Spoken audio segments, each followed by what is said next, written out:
नमस्कार दोस्तों, स्वागत है आपका हमारे इस YouTube channel test time GS में। आज हम आपके लिए लेके आए हैं विश्व के प्रमुख पठार।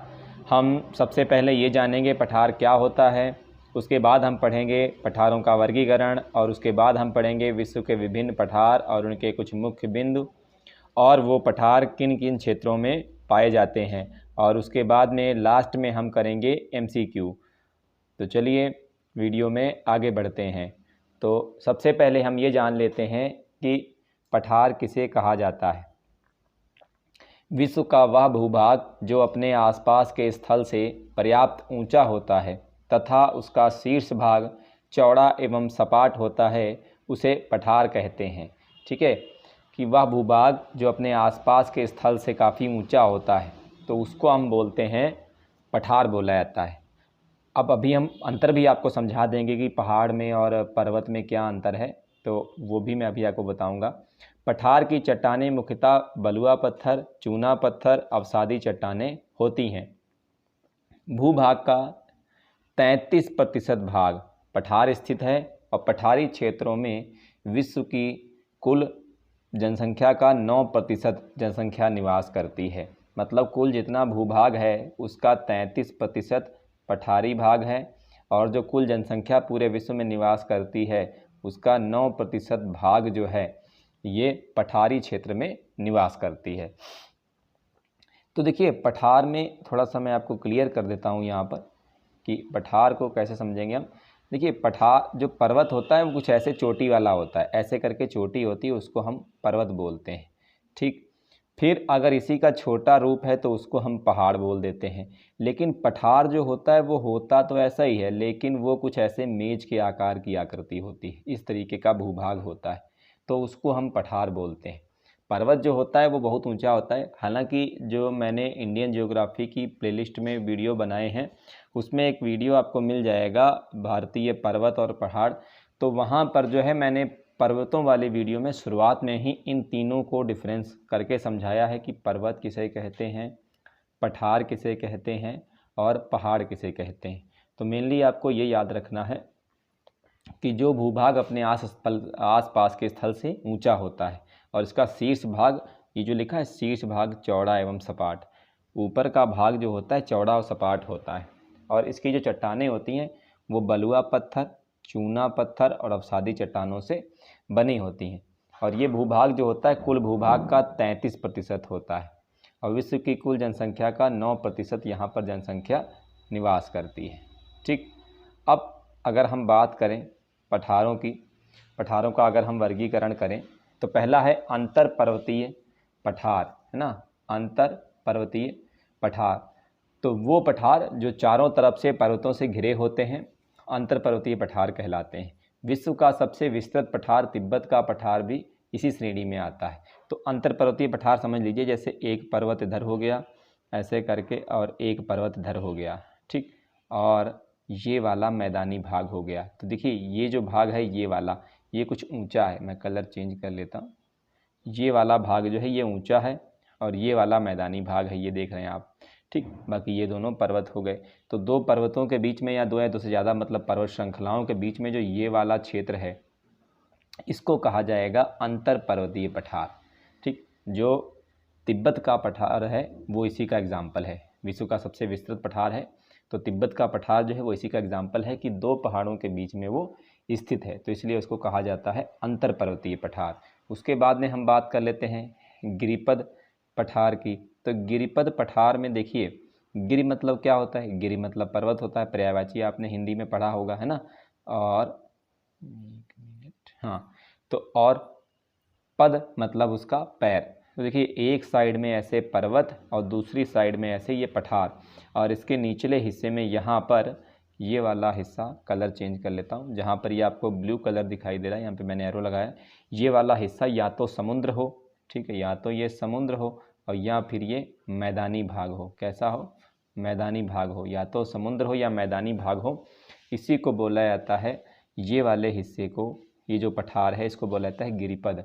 मतलब एक तरफ पर्वत स्थित हो और एक तरफ ऐसे करके पठार हो और उसके निचले हिस्से में उसके दूसरी तरफ जो है या तो समुद्र हो या मैदानी भाग हो, तो इस पठार को बोला जाता है गिरिपद पठार। क्या बोला जाता है? गिरिपद पठार।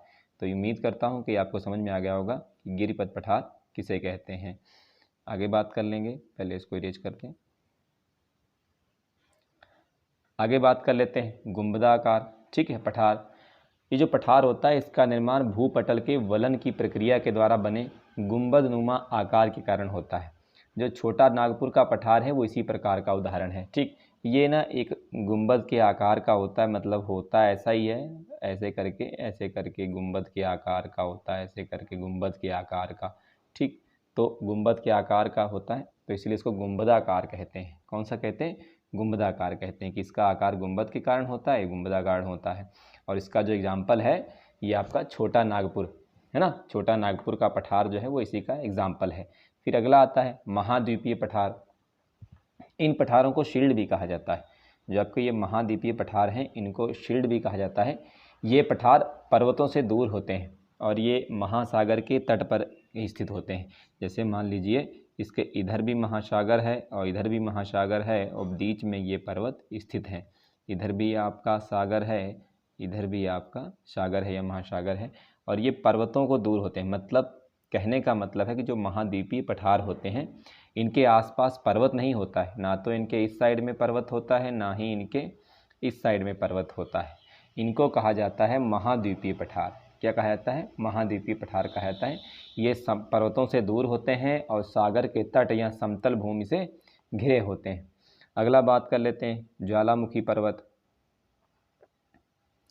तो ज्वालामुखी पर्वत कौन सा होता है, पठार कौन सा होता है? तो ज्वालामुखी की क्रिया होती है। वो मैंने ज्वालामुखी वाला वीडियो बनाया है, अगर आपने नहीं देखा है तो आप वहाँ जा कर के प्लेलिस्ट में जा कर के ज्वालामुखी वाला वीडियो ज़रूर देख लीजिए, तो वो भी वीडियो आपको अच्छे से समझ में आ जाएगा, तो आप उससे आसानी से इसको क्लियर कर पाएंगे।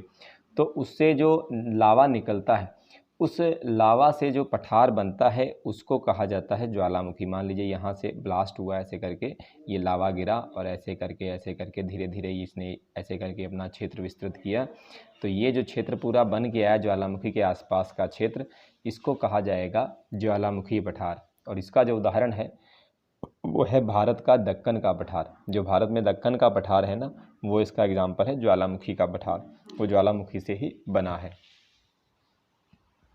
अब आगे बात कर लेते हैं विश्व के प्रमुख पठारों के बारे में हम जान लेते हैं। तो सबसे पहला जो पठार है आपका वो है ग्रीनलैंड का पठार। ठीक, ये अंध अटलांटिक महासागर के उत्तरी भाग में लगभग 21,75,600 वर्ग किलोमीटर क्षेत्र में हिम से ढका पठार है। हिम मतलब बर्फ़, ये बर्फ़ से ढका हुआ है, इसलिए इसको ग्रीनलैंड का पठार बोला जाता है। इसको ग्रीनलैंड का पठार इसलिए बोला जाता है क्योंकि ये आपका हिम से ढका हुआ है। ये अंध और अटलांटिक महासागर के उत्तरी भाग में स्थित है। ठीक, आपको क्षेत्रफल नहीं याद रखना है, आपको ये याद रखना है कि हिम से ढका हुआ है, इसको ग्रीनलैंड का पठार कहते हैं। ये अंध और अटलांटिक महासागर में स्थित है। अगला है नंबर 2 कोलंबिया का पठार। यह अमेरिका के ऑरेगन, वाशिंगटन, इडाहो राज्य के मध्य स्थित है और इसका जो क्षेत्रफल है वो 4,65,500 वर्ग किलोमीटर में फैला हुआ है। तो आपको याद रखना है जो कोलंबिया का पठार है ये भी अमेरिका में है। कोलोराडो जो है, कोलोराडो का पठार जो है, कोलोराडो का पठार जो है ये भी अमेरिका में स्थित है। याद रखेंगे कोलोराडो का पठार जो है ये भी आपका अमेरिका में स्थित है। नंबर 3 इसी का ग्रेट बेसिन, ये तीनों एक ही में। ग्रेट बेसिन कोलंबिया पठार के दक्षिण में, जो आपका एक कोलंबिया पठार है ना, इसके दक्षिण में कोलोराडो और कोलंबिया नदियों के मध्य, ये 2 नदियां हैं, के मध्य 5,25,000 वर्ग किलोमीटर के क्षेत्र पर विस्तृत है। ये पर लिखा हुआ है, मर हो गया, क्षेत्र पर विस्तृत है ग्रेट बेसिन का पठार। तो याद रखना कोलंबिया, ग्रेट बेसिन, कोलोराडो ये अमेरिका में है स्थित है और इनका क्षेत्रफल अलग अलग है। अगला है उसके बाद मैक्सिको का पठार। तो यह पठार मैक्सिको के पश्चिम सियरा और पूर्वी सियरा के बीच में स्थित है। तो आपको सिर्फ इतना याद रखना है कि जो मैक्सिको का पठार है, ठीक है, ये मैक्सिको में स्थित है और ये पश्चिम सियरा और पूर्वी सियरा के बीच में स्थित है। आगे बात कर लेते हैं मंगोलिया का पठार। यह चीन के उत्तरी भाग में मंगोलिया गणराज्य में स्थित है। ये जो है मंगोलिया का पठार जो है चीन के उत्तरी भाग में है। मतलब यूँ कह सकते हैं कि आपसे पूछा जाएगा तो आप कह सकते हैं चीन में स्थित है और ये मंगोलिया गणराज्य में स्थित है, चीन के उत्तरी भाग में है। फिर है चियापास का पठार। ठीक, ये दक्षिण में मैक्सिको में प्रशांत महासागर के तट पर स्थित है। चियापास मतलब पास होने के लिए आपको मैक्सिमम नंबर चाहिए, तो चियापास मैक्सिको याद रख पाएंगे। चियापास जो है ये दक्षिण मैक्सिको में प्रशांत महासागर के तट पर स्थित है। तो ये मैंने बताया था ना आपको कि ये कैसा हो जाएगा, ये तटीय आपका हो जाएगा जो तट पर स्थित है, इसकी एक तरफ समुंदर है। फिर अगला है बोलिविया का पठार। ये पठार 800 किलोमीटर लंबा है और 128 किलोमीटर चौड़ा है। इसकी औसत ऊंचाई 3110 मीटर है। यह बोलिविया के एंडीज पर्वतमाला क्षेत्र में स्थित है। यह बोलिविया के एंडीज पर्वतमाला क्षेत्र में स्थित है, मतलब वहाँ पर जहाँ पर बोलिविया में एंडीज पर्वतमाला है। एंडीज पर्वतमाला मैं आपको पर्वत वाले वीडियो में बताऊँगा, मैं वहाँ पे इसका जिक्र होगा। तो जो बोलिविया का पठार है ये 800 किलोमीटर लंबा और 128 किलोमीटर चौड़ा है। इसकी औसत ऊंचाई 3110 मीटर है। यह बोलिविया के एंडीज पर्वतमाला क्षेत्र में फैला हुआ है, बोलिविया का पठार। आगे बात कर लेते हैं अलास्का का पठार। इसका निर्माण यूकन और उसकी सहायक नदियों द्वारा हुआ है। जो आपका अलास्का का पठार है, इसका निर्माण यूकन और उसकी सहायक नदियों के द्वारा हुआ है। इसकी ऊंचाई 900 मीटर है। कितनी है? 900 मीटर है। इसे यूकन का पठार भी कहा जाता है। इसे यूकन का पठार कहा जाता है। इस महाद्वीप को कनाडा ने अमेरिका को बेच दिया है। ये लाइन आप याद रखेंगे। ये जो पठार था इसको जो कनाडा देश ने अमेरिका को बेच दिया है। अलास्का का पठार पहले कनाडा के पास था, लेकिन उसने अमेरिका को बेच दिया है। ये यूकन और उसकी सहायक नदियों द्वारा इसका निर्माण हुआ था। ये 900 मीटर ऊंचा है। इसको यूकन का पठार भी बोला जाता है, याद रखिएगा। इसको यूकन का पठार भी बोला जाता है। इसको कनाडा ने अमेरिका के हाथ बेच दिया है। यूकन नदी के द्वारा बनाया गया, इसलिए यूकन पठार है। ये अलास्का का पठार है, ठीक है, और इसको कनाडा ने बेच दिया है। अगला है अनातोलिया का पठार। तो अनातोलिया यह टर्की के एंटिक एवं टारस श्रेणी के मध्य स्थित है। इसकी ऊंचाई 800 मीटर है। इसे टर्की का पठार भी कहा जाता है। क्या कहा जाता है? टर्की का पठार। ये टर्की में स्थित है अनातोलिया, और ये एंटिक एवं टारस जो श्रेणी है के मध्य स्थित है। इसकी जो औसत ऊंचाई है वो कितनी है? वो है आपकी 800 मीटर। फिर आता है ईरान का पठार। तो तुर्की में स्थित यह पठार कहाँ पर है? तुर्की में। ईरान का पठार कहाँ स्थित है? तुर्की में स्थित है। इसकी जो औसत ऊंचाई है वो 900 से 1500 मीटर है, और ये एशिया का माइनर पठार भी है। इसको एशिया का माइनर पठार भी कहा जाता है, और ईरान का मध्यवर्ती पठार भी इसी को कहा जाता है। तो आपसे अगर पूछा जाए कि एशिया का माइनर पठार कौन सा है, तो वो आपका ईरान का पठार हो जाएगा। और अगर आपसे ये पूछा जाए कि ईरान का मध्यवर्ती पठार कौन सा है, तब तो आपको उसमें नाम आ ही गया है ईरान, तो आप उससे याद रखेंगे। चूँकि एशिया महाद्वीप में हम रहते हैं, इसलिए ये ज़्यादा इंपॉर्टेंट हो जाता है हमारे लिए जानना। और ये तुर्की में स्थित है। कहाँ पर स्थित है? ये तुर्की में स्थित है। अगला है मेडागास्कर का पठार। मेडागास्कर का पठार यह अफ्रीका के दक्षिण पूर्व हिंद महासागर में स्थित है। जो अफ्रीका के दक्षिण पूर्व हिंद महासागर में स्थित है, इसे मेडागास्कर या मालागासी का पठार भी कहते हैं। इसे मेडागास्कर या मालागासी का पठार भी कहते हैं। इस द्वीप का मध्यवर्ती भाग है, ठीक। ये इस द्वीप का क्या है? मध्यवर्ती भाग है। जो मेडागास्कर का पठार है यह अफ्रीका के दक्षिण और पूर्व हिंद महासागर में स्थित है। अफ्रीका के, याद रख पाएंगे, अफ्रीका के दक्षिण और पूर्व हिंद महासागर में स्थित है। इसे मेडागास्कर या मलागासी का पठार भी कहते हैं। ये दोनों ही नाम आपको याद रखने हैं। मेडागास्कर या मलागासी का पठार कहते हैं। यह द्वीप का मध्यवर्ती भाग है। अगला है मेसेटा का पठार। स्पेन के आइबेरियन प्रायद्वीप पर यह पठार स्थित है। कौन से प्रायद्वीप पर? आइबेरियन। कहाँ पर है? स्पेन में, ठीक। जो मेसेट का पठार है ये स्पेन में स्थित है। इसकी औसत ऊंचाई 610 मीटर है। कितनी है? 610 मीटर है। जो मेसेटा का पठार है ये स्पेन में है और आइबेरियन प्रायद्वीप पर स्थित है, और इसकी जो औसत ऊंचाई है वो 610 मीटर है। बढ़ते हैं आगे। पेंटागोनिया का पठार यह दक्षिण अफ्रीका में स्थित है।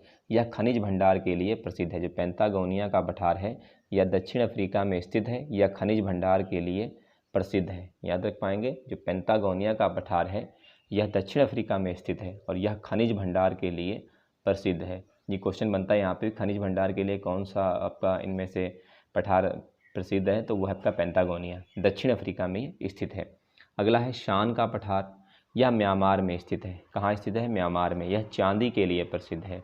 जो आपका शान का पठार है यह म्यांमार में स्थित है। यह चांदी के लिए प्रसिद्ध है। फिर आगे पामीर का पठार, ये तो आप जानते ही होंगे, आप सबने सुना होगा। पामीर के पठार को संसार की छत बोला जाता है। क्या बोला जाता है? संसार की छत, या इसे एशिया की छत भी कहते हैं। यह तजाकिस्तान में स्थित है। यह विश्व का सबसे ऊंचा पठार है। जो पामीर का पठार है इसे संसार की छत या एशिया की छत कहते हैं। यह तजाकिस्तान में स्थित है। यह विश्व का सबसे ऊंचा पठार है। याद रखिएगा, ये तजाकिस्तान में स्थित है, विश्व का सबसे ऊंचा पठार है ये। और इसके बाद में हम आगे पढ़ेंगे विश्व का सबसे बड़ा पठार, लेकिन ये सबसे ऊंचा है जो पामीर का पठार है। इसको संसार की छत या एशिया की छत बोला जाता है। फिर है तिब्बत का पठार। यह हिमालय के उत्तर और कुनलुन पर्वत के दक्षिण में 4000 मीटर से 5000 मीटर तक ऊंचाई पर स्थित है। यह विश्व का सबसे बड़ा पठार है। ये विश्व का सबसे बड़ा पठार है, इसको तिब्बत का पठार बोला जाता है। पामीर का पठार सबसे ऊंचा है और तिब्बत का पठार सबसे बड़ा है।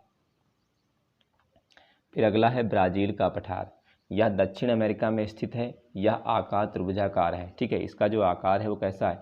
ट्रायंगुलर है, ऐसे करके त्रिभुजाकार है। तो आपसे पूछा जा सकता है कि त्रिभुजाकार कौन सा पठार है, तो वो है ब्राज़ील का पठार। कौन सा पठार है? ब्राज़ील का पठार है। फिर अगला है पोतवार का पठार। ये पाकिस्तान में, याद रखना। दक्कन का पठार भारत में है और लोएस का पठार चीन में है। पोतवार का पठार आपका पाकिस्तान में है, दक्कन का पठार चीन में है और भारत में है, और लोएस का पठार जो है ये आपका चीन में है। तो यहाँ पर हमारा थ्योरी सेक्शन कंप्लीट हो गया है। अब हम करेंगे प्रीवियस ईयर के कुछ एमसीक्यू क्वेश्चंस, और आपको देखना है कि आपके कितने एमसीक्यू क्वेश्चंस सही हो रहे हैं। अगर आपने वीडियो यहाँ तक देख लिया है तो वीडियो को आप लाइक कर दें, और चैनल पर अगर नए हैं तो चैनल को सब्सक्राइब कर दें, और अपने दोस्तों के साथ में शेयर ज़रूर कर दें। तो एमसीक्यू करते हैं। सबसे पहला क्वेश्चन कह रहा है कि क्षेत्रफल की दृष्टि से सबसे बड़ा पठार कौन सा है? तो क्षेत्रफल की दृष्टि से सबसे बड़ा पठार कौन सा है? शान का पठार, ब्राज़ील का पठार, तिब्बत का पठार, पामीर का पठार। तो देखिए, पामीर का पठार तो सबसे ऊंचा है, जिसको संसार की छत बोलते हैं। और सबसे बड़ा कौन सा है? वो है आपका तिब्बत का पठार। कौन सा है? तिब्बत का पठार। क्वेश्चन नंबर 2, पेंटागोनिया पठार किस देश में? Venezuela, Argentina, Thailand, Pakistan. तो इसका सही आंसर है अर्जेंटीना। ठीक, कहाँ है? अर्जेंटीना। जो पेंटागोनिया पठार है वो अर्जेंटीना में स्थित है।